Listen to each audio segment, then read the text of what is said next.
Está del otro lado también muy atento el diputado Enríquez para hablar con nosotros y nos estaba esperando hace un ratito. ¿Cómo le va, diputado? ¿Cómo anda? Bienvenido. ¿Qué tal? ¿Cómo les va? Bienvenido. Bien, ahí estábamos hablando de... Gracias. Estábamos hablando... Perdón, bienvenido no. Gracias a usted. No, bienvenidos también un poco ahí que está en su casa. Hoy nos damos la bienvenida mutuamente. Vio que abrimos las ventanas de los Zooms y es como meternos un poco en la vida cotidiana del entrevistado. Sí, ahora volví a casa, hice algunas diligencias y ahora volví a casa y tengo que volver a salir porque me están esperando a almorzar. Aprovechando, ¿no almorzó todavía? Bueno. No, pero son hábitos que tengo de hace tiempo, o sea que no se preocupe. Bueno, está bien, para que no dé como sueñito. A veces viene bien almorzar, patear un poco. Diputado, bueno, estábamos hablando de todo un poco, pero ya que usted es un representante de la Ciudad de Buenos Aires del interbloque Juntos por el Cambio, ¿qué le pareció el fallo de la Corte? El fallo de la Corte me parece que yo lo caratulo como que la emergencia no es una franquicia para ignorar el derecho vigente, tomando en cuenta las palabras del doctor Carlos Rosenkrantz en su voto.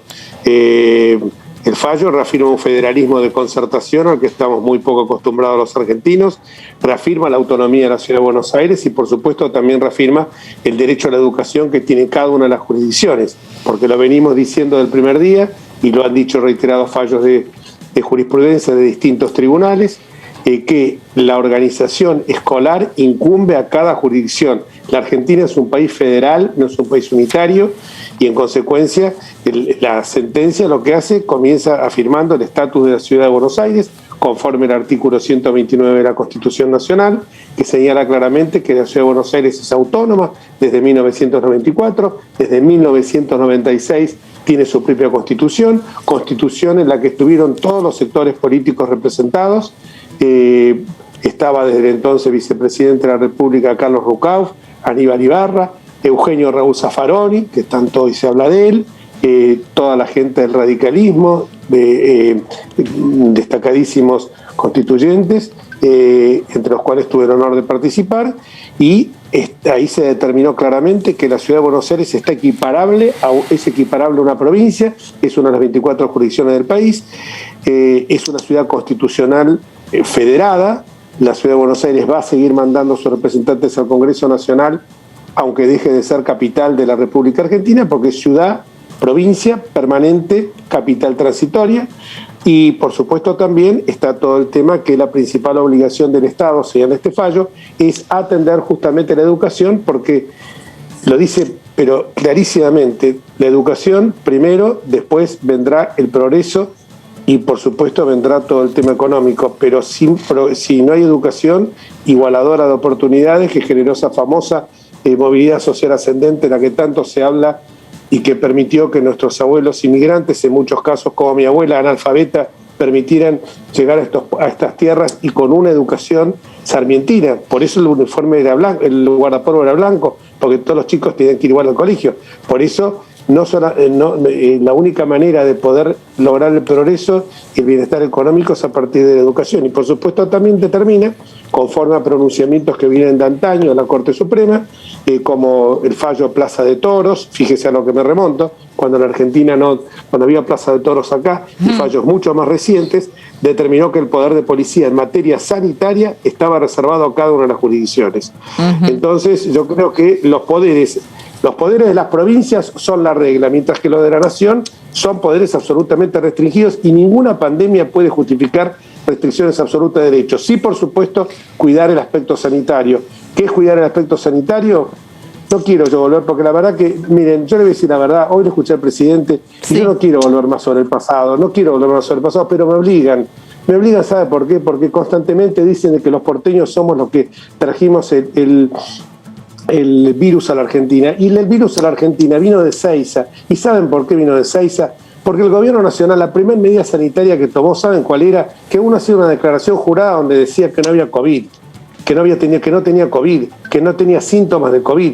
Y esa declaración jurada se hacía como se hacen todas las declaraciones juradas cuando no hay ningún tipo de sanción atrás. Pasaban alegremente. Amigos míos que vinieron en pleno mes de febrero o marzo a la Argentina, se fueron a hisopar porque dijeron esta declaración jurada no me sirve para nada. Por suerte eran 2 matrimonios amigos que no tuvieron ninguno de ellos COVID. Pero ¿cuántos hubo? Uno de los primeros fallecidos fue un señor que firmó la declaración jurada, tenía COVID, contagió un montón de personas cuando se trasladó a Mar del Plata, una excelentísima persona. Pero claro, no se conocía nada del virus. Si se decía que con un tecito caliente, con un caldito, parecía la sopa de Mafalda, con eso se curaba todo. Entonces, esto es lo que yo no quiero volver atrás, porque hoy escuché un discurso que la verdad, que dije, no puede ser, el presidente está en campaña electoral, quiere mostrar que hay unidad, que sabemos todos que es ficticia entre él y la vicepresidenta, y yo entiendo que me parece que tenemos que mirar hacia adelante. Y mirar hacia adelante es esto: ¿qué es lo que más conviene para que cada jurisdicción le ordene lo que es la currícula? Eso corresponde al gobierno federal, pero la organización escolar corresponde a cada una de las jurisdicciones. Diputado. Sí, no. Claro. ¿Qué tal? Primero Carolina las damas. Ramos, buenas tardes. Diputado, ¿qué tal? El oficialismo en el día de ayer, ante el fallo de la Corte, voy a intentar reproducir más o menos los argumentos en contra, decían, ahora resulta que el gobierno nacional no puede tomar medidas sanitarias y que un grupo de jueces a los que nadie votó, nadie eligió, bueno, definen el destino de una región al menos, y bueno, estamos ante un gobierno de jueces que nadie votó. Eso es un poco la síntesis de la visión del oficialismo, teniendo en cuenta, bueno, esta idea de democratización de la justicia que ya hemos escuchado también años anteriores. Quería una reflexión al respecto.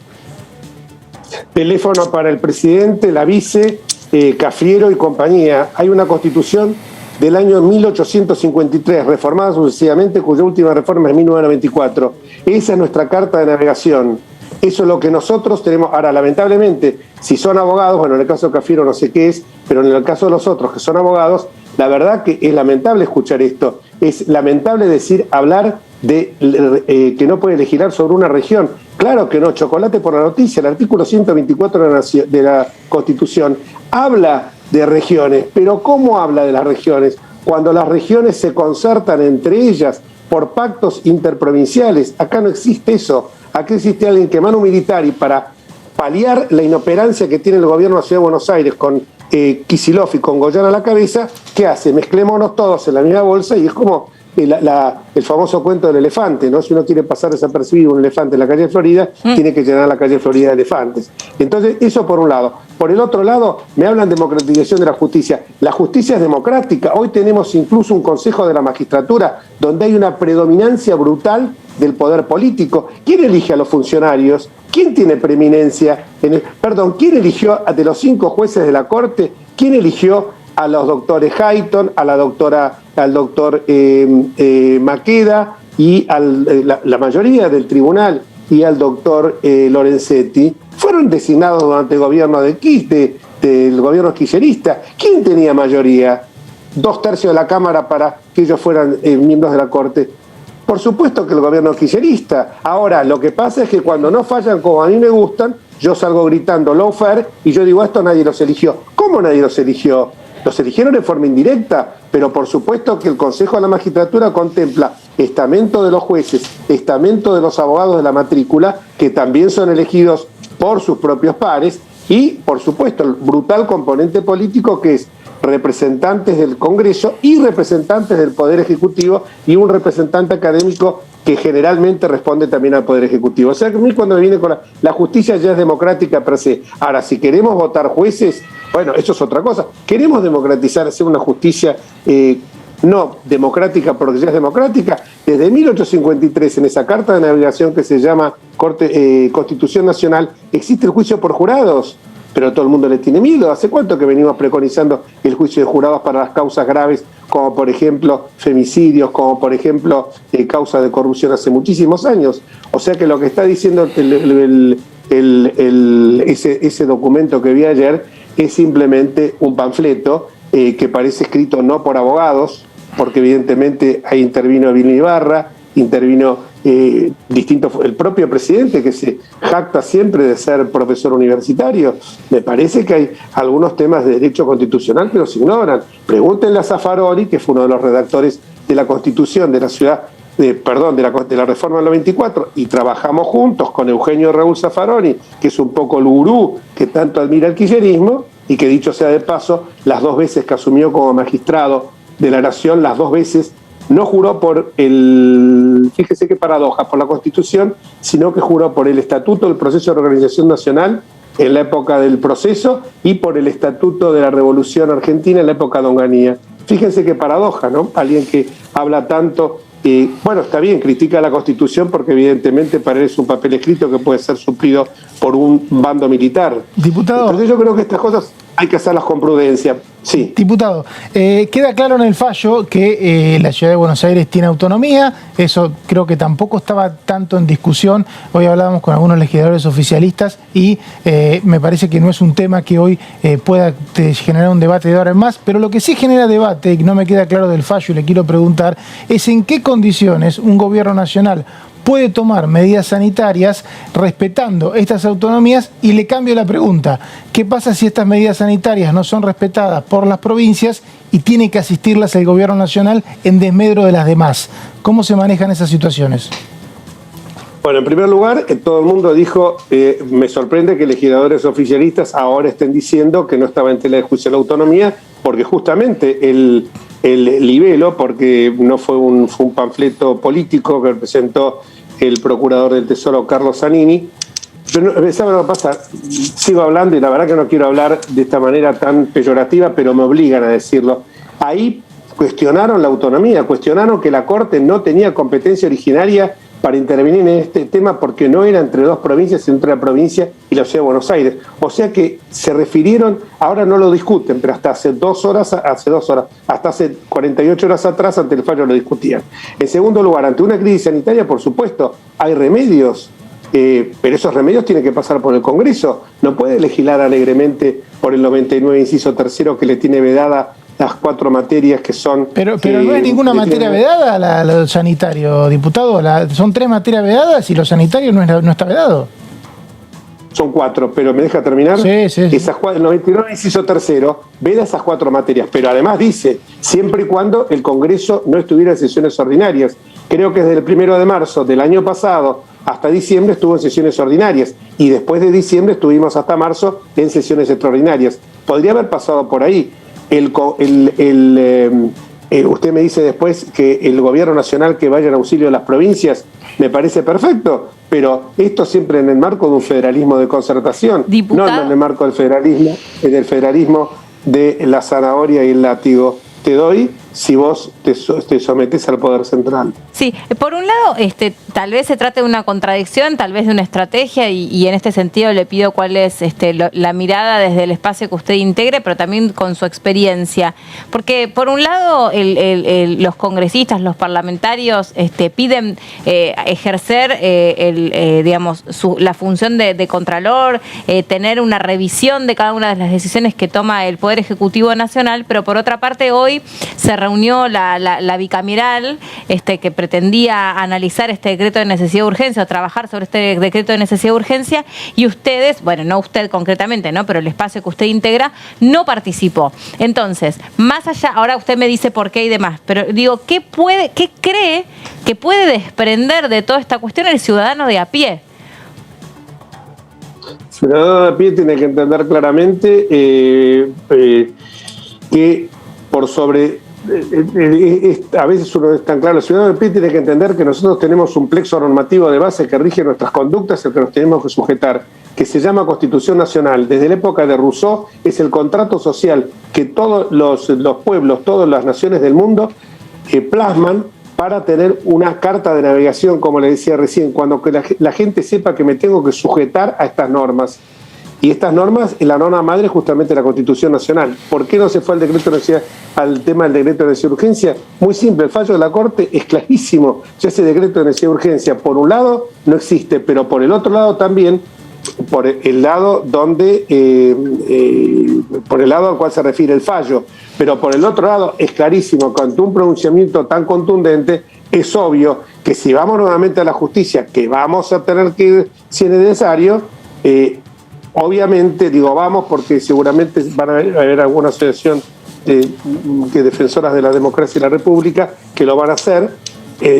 o alguna jurisdicción como la jurisdicción de la Ciudad Autónoma, la Corte no se va a apartar de un pronunciamiento recientemente efectuado, donde dice claramente, habla de que no hay ninguna evidencia, las únicas evidencias que nosotros podemos tener de que no se pueden cercenar todas las libertades individuales son clarísimas, son desde que se perdieron 41.000, cerraron 41.000 pymes, que han cerrado 90.000 comercios. Uno hoy escuchaba a un señor que aprecio mucho, Camilo Alan, que estaba pero casi al borde del llanto de decir lo que está pasando en el outlet de cielo abierto, un outlet, un shopping de cielo abierto que hay en la zona de Palermo Viejo. Y como eso le puedo decir, pero mientras tanto, ¿cuál es la respuesta? Creación de más impuestos. 16 impuestos nuevos se crearon durante la pandemia. O sea que me parece que nosotros estamos siempre dando, es como dándole la vuelta a una rotonda que siempre volvemos al mismo punto. Entonces yo creo que en esta situación me parece que hay que tomar en cuenta, seguir haciendo alguna. Hoy acabo de escuchar una resolución, un disparate mayúsculo. Prohíben en la provincia de Buenos Aires vender en las farmacias testeos rápidos. Es simplemente para que la gente, eso no tiene ninguna firma de ningún bioquímico ni de ningún médico, es para que la gente en su fuero íntimo pueda saber si tiene o no tiene COVID. Y si tiene COVID, la gente va a ir a un sanatorio a hacerse atender o a un hospital, a donde fuere. Eso es lo que a veces uno no entiende. Diputado, Se siguen cercenando libertades individuales permanentemente. Le sigo su razonamiento. Si el Congreso sanciona una ley que determina en qué conceptos científicos y técnicos una provincia tiene colapso sanitario, las medidas para evitar ese colapso sanitario sí las podría tomar el presidente, aunque incluyan cierta ataque, no sé si decir, o colisionen con las autonomías provinciales. ¿Ese sería su razonamiento? Porque se va a tratar un proyecto así, ¿no? No, pero ese no es mi razonamiento, porque mi razonamiento es justamente el contrario, es que las provincias conservan todo el poder no delegado a la nación. Entre esos poderes no delegados se justifica plenamente cuando se trata de una competencia sanitaria en relación a por ejemplo, al dictado de clases o de otras normas. Obviamente que eso no colisione derechos fundamentales, porque con ese criterio estamos avalando lo que hacía Infran. Infran no puede hacer lo que se le da la gana. El gobierno dice que colisiona el derecho a la vida de determinada cantidad de circulación, por ejemplo. Puede decir eso un gobierno nacional, y cómo nos encontramos con las autonomías provinciales ahí. ¿Cómo lo debe acatar las autonomías? Me parece que es el debate que se viene. Lo estoy introduciendo en un debate que se viene la semana que viene. La libertad de circulación está garantizada plenamente por la Constitución Nacional. Esa libertad de circulación por todo el territorio del país no puede estar restringida de ninguna manera. Sí, las autoridades sanitarias de cada una de las 24 jurisdicciones tienen que tomar los respectivos recaudos. No es recaudo el escándalo de las 4 horas demorado en la Panamericana o en el acceso oeste que dispusieron Bernie y Kicillof, donde a la gente se le tomaba la temperatura y si tenía la temperatura elevada, la dejaban seguir igual, porque no separaban a esa gente y la aislaban. No había centros de aislamiento ni de testeo.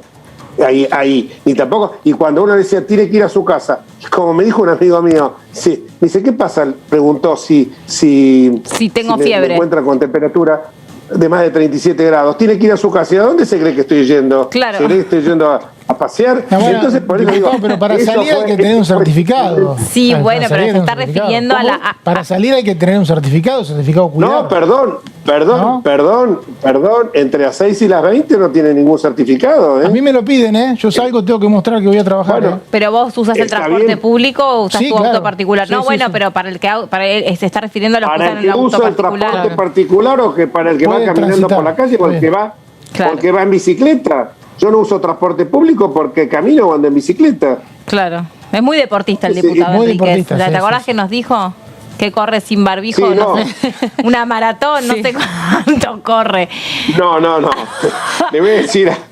Muy recomendable en estos tiempos, punto. No, voy a aclarar ese punto porque después, mitos populares. No consagro verdades, después consulté con los médicos que me dijeron, mirá, a ver, porque aparte de los 2 médicos que hablan, mirá, cuando vos te hiciste la prueba de coestrés, vaso de cuello, ergometría, etcétera, fue con barbijo porque estabas en un ambiente cerrado y no disminuye la capacidad respiratoria enormemente. Ahora, cuando uno está al aire libre y no está en contacto próximo con otras personas, sí, es recomendable porque ahí, si el esfuerzo se repite, por ejemplo, como yo veo que debe ser tu caso, que corres más o menos, debes de correr media hora, 1 hora por día, entonces sí, yo me lo sé, ¿no? Sí. Yo no que ¿Hasta 1 hora llegás? No, corro 1 hora. No. Corro acá dentro del estacionamiento. Yo después 40 para minutos, llegar a 45 y ahí abandono. No, siempre, sí, 40, más no llego. Más entonces, no llego. Necesitamos... claro, cuando te agitas tanto, es sí, mayor la necesidad de oxígeno que tenés que consumir. Obvio que si no estás cerca, obviamente en un gimnasio no lo vas a hacer porque hay cosas que uno por responsabilidad individual no lo hace y hasta por temor. Yo pedí la primera dosis, ahora me toca estudiar la segunda dosis y sigo teniendo los mismos recaudos. Claro, que tenía antes está muy bien, está muy bien.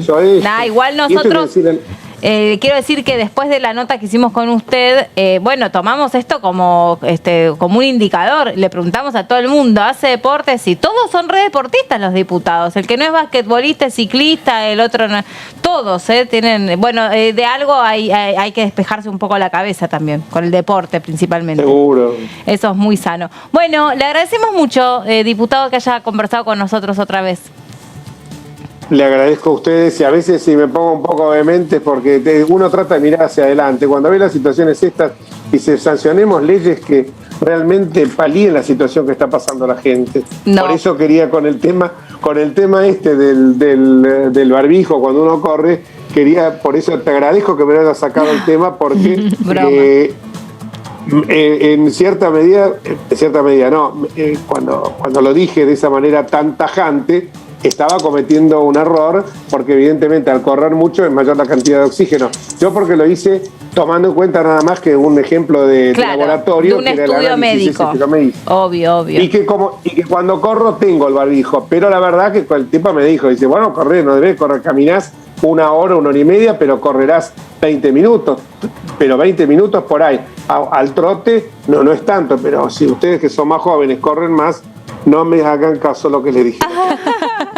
Igual aunque quisiera, no podría, le digo la verdad, aunque quisiera. Así que cada uno, bueno, lo importante cuando uno hace deporte, esto más allá de toda charla, que lo haga siempre a la medida de lo que uno puede, ¿no? No, porque también hemos visto mucha gente que en este contexto viste, se lesiona o la pasa mal.